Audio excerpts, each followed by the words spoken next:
On the eve of the fourth plenum, Xi Jinping's grip on the military is in jeopardy. He Weidong vanishes, Miaohua falls, while Zhang Youxia and Zhang Xingmin take the center seats. Fan Changlong and Lu He are suddenly pushed on stage to be shown off, and the scene is ice cold. This National Day reception is peeling back shocking undercurrents inside the CCP. Don't miss the next drop, subscribe and enable the bell. Only 18 days remain before the CCP convenes its fourth plenum, yet Xi Jinping's troubles keep coming, one after another. At the CCP's National Day, October 1st, reception, the military saw startling absences, the atmosphere was heavy, and some people were pushed on stage at the last minute to make an appearance. Observers are asking bluntly, is Xi's control over the military still secure? Xi hogs the spotlight, but can't steady his control over the military. At the latest CCP National Day reception, the party chief Xi Jinping still sat at dead center, as usual, reading a prepared speech, the scene heavily ritualized. The host was Chinese Premier Li Qiang, who per convention handled the transitions. The 7 standing committee members were all present: Zhao Leji, Wang Huning, Kai Chi, Ding Shuoxiang, Li Shi, and Han Zhang, accompanying in order. But the most intriguing part was who didn't show up. Xi's 2 most trusted military confidants, Vice Chairman of the Central Military Commission, CMC, He Weidong remained out of sight, and Director of the CMC Political Work Department Miao Hua has already been officially announced as fallen. So who did come? The general seen as actually holding the reins, and not so close to Xi, such as CMC Vice Chairman Zhang Youxia and CMC Discipline Inspection Secretary Zhang Xingmin, all showed up. The people Xi most wanted to see didn't come, while those he least wanted to see were sitting right there. These images immediately reignited talk that control over the military is slipping. From the CCTV broadcast, you could see that nearly every senior official present wore a stony face. No one could muster a smile.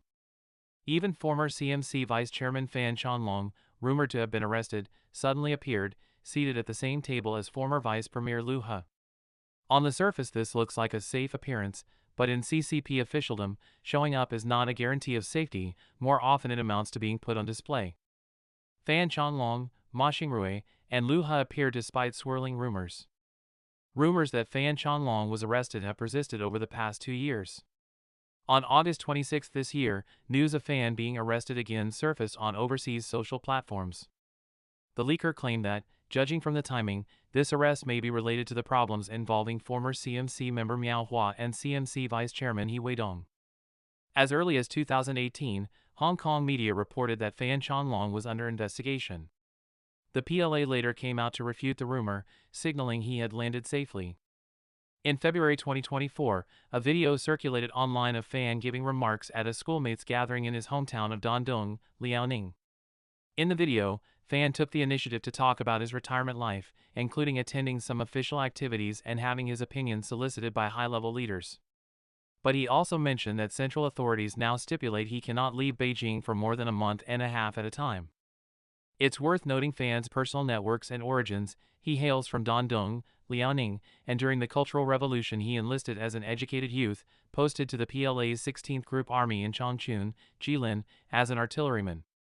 This 16th Army, nicknamed the Changbai Tigers, used to belong to the Shenyang military region.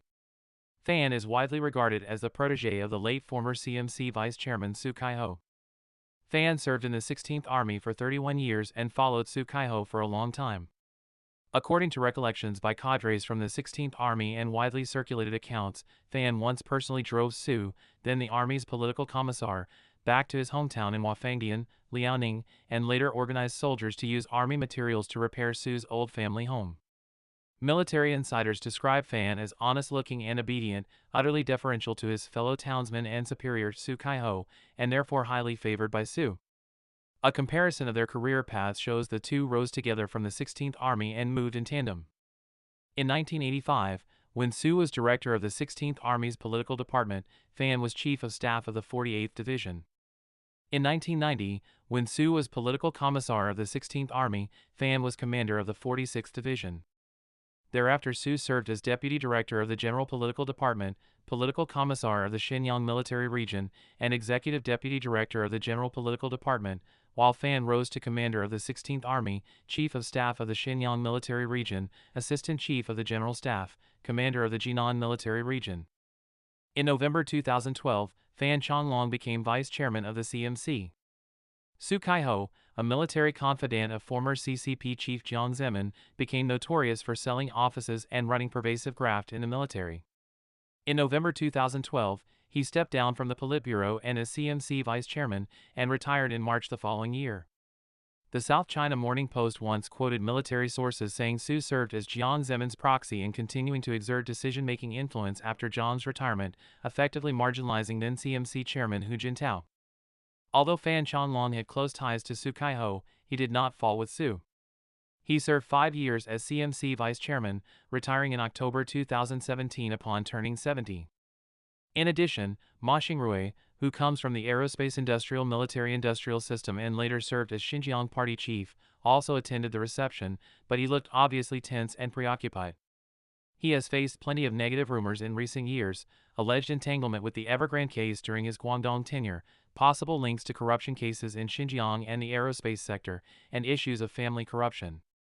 Last July, officials announced he had stepped down as Xinjiang party chief to be assigned to another post, but to this day no new position has materialized, hence the backdrop to his being described as ill at ease. As for former Vice Premier Liu He, the economic czar, he also appeared.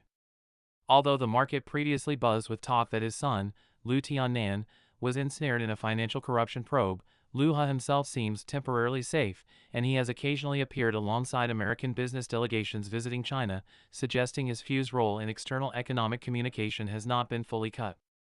Why Liu Haixing replaces Liu Jianchao? The most intriguing diplomatic thread, after being missing for a long stretch, International Liaison Department (ILD) Minister Liu Jianchao still failed to appear at this reception, further evidence that he's in trouble. Meanwhile, the ILD's official website has been updated, Liu Haixing has taken over as minister, and state media and multiple mainstream outlets have confirmed the change in tandem. Why roll out Liu Haixing to head the ILD at this juncture? Liu Haixing carries a touch of red second-generation/princeling pedigree. His father served as a vice foreign minister in the Deng Xiaoping era, rooted in the Deng faction. To many ordinary readers, Liu Haixing's name isn't especially familiar, but being parachuted into the ILD minister's seat now is all about timing. Substantively, this appointment uses an official website update to cement Liu Jianchao's departure. While authorities have not said he fell, a long disappearance plus a website swap is Beijing's standard phrasing. Diplomatically, both North Korea-related and party-to-party diplomacy are accelerating. Typically, the ILD minister plays a key role in dealings with communist-type states, such as North Korea, so the post cannot remain vacant. After the Qin Gang affair, Liu Jianchao frequently appeared in the gray zone where party-to-party diplomacy spills over into state diplomacy, to some extent acting in part as foreign minister. This personnel swap effectively pulls foreign affairs back onto a track that is even more under the party's command. Zhao Lijian, the Foreign Ministry's Deputy Director General for Boundary and Ocean Affairs and a leading wolf warrior, recently reappeared during Wang Yi's meeting with North Korean Foreign Minister Cho Sun-hui. This too is seen as atmospheric prep for DPRK-related and hardline narratives. If she engages in high-level interactions with North Korea later, Zhao could be promoted and possibly join the entourage. Putting attendance and absence side by side reveals a three-line resonance. Military, Xi's core confidants keep disappearing or falling, while those less close to him are the ones showing up, making the question mark over how firm his control over the military even bigger. Economy, Liu He retains some functions for external communication. Around the fourth plenum, October 20th to 23rd, this line may remain technically stable for the time being. Diplomacy/party-to-party, Liu Haixing backfills the ILD, signaling a consolidation of party diplomacy and the approach of a North Korea node. Zhao Lijian's reappearance suggests an uptick in hardline messaging. From this angle, this year's National Day reception was not a festive stage at all, but more like a display panel exposing both power vacuums and gear shifts in personnel at the same time. Personnel shifts before the fourth plenum, factional sparring. In the past 2 days, the positions of several provincial number ones have been adjusted in quick succession, landing right before the 20th Party Central Committee's fourth plenum scheduled for October 20th to 23rd, highly signal-laden timing. Let's run through the changes. Wang Weizhong moves from governor of Guangdong to party secretary of Inner Mongolia. The official release says the previous Inner Mongolia party secretary Sun Xiaoqing was removed due to age. Sun has reached the retirement age of 65 for a full minister-level official. But Du Wen, a former Inner Mongolia official living overseas, posted on X saying that Sun's prospects look grim.